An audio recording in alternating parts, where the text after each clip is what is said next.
On what specific day do you expect the first batch of vaccinations could actually be in people's arms? Well, it really depends on when FDA would approve. So we have the Pfizer Advisory Committee meeting this Thursday, and the Moderna one is scheduled a week from Thursday.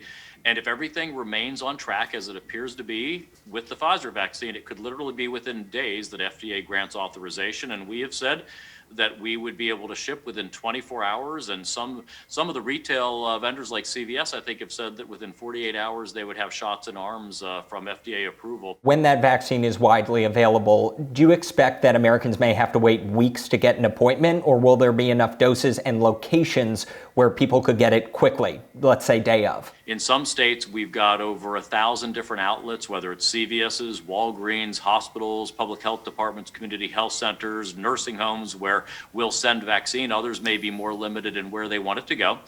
We want to replicate for people as much as possible the experience of getting your annual flu vaccine. So we're getting it to the places you're familiar with, the people you're familiar with, to make it an easy experience.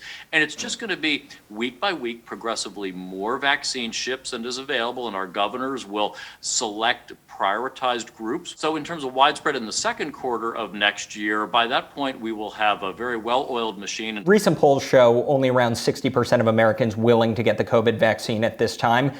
Do those numbers concern you, and what needs to be done immediately to change that, given the government has had months to build that confidence? Well, vaccine confidence is actually surging lately. I think a lot of that is driven by what they're seeing in this incredible efficacy of these early vaccines, 94% efficacy, but also I think they're reassured that the president and I have lived up to our commitment, which is 5 independent checks in the system for approval. FDA will make this call independently. The American people will know the FDA career scientists will willing to stand by their safety and efficacy determinations. So you think the numbers are going to turn around? I think they'll keep increasing. You know, it's like any other product, that the more our friends and neighbors have good and successful experiences by word of mouth, confidence will progressively increase. What do you think of tying stimulus to getting vaccinated and perhaps paying people to get a vaccine or offering some incentive? Listen, I think the best thing that we can do is to educate people about the vaccines, about the safety and efficacy profile of them,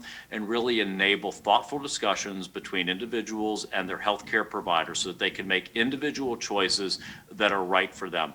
We want people to want to get vaccinated because they believe it's the right thing for them. Over the weekend, we saw one representative tweeting out that Dr. Fauci was advising people against traveling for Christmas, saying, what is Dr. Fauci going to cancel next? Saying Merry Christmas. So I'm wondering if you can speak to whether or not Americans should be listening to the guidance of Dr. Fauci. What American people ought to do is listen to the science, the doctors, the thought leaders, and public policy officials. And does that include Dr. Fauci?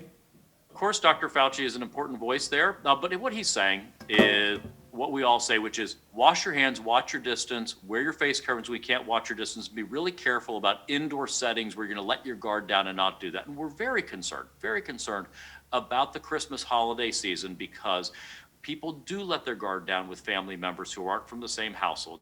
And you can watch our entire interview with Secretary Azar. Just head to our website. In Washington, D.C., I'm Gabe Cohen.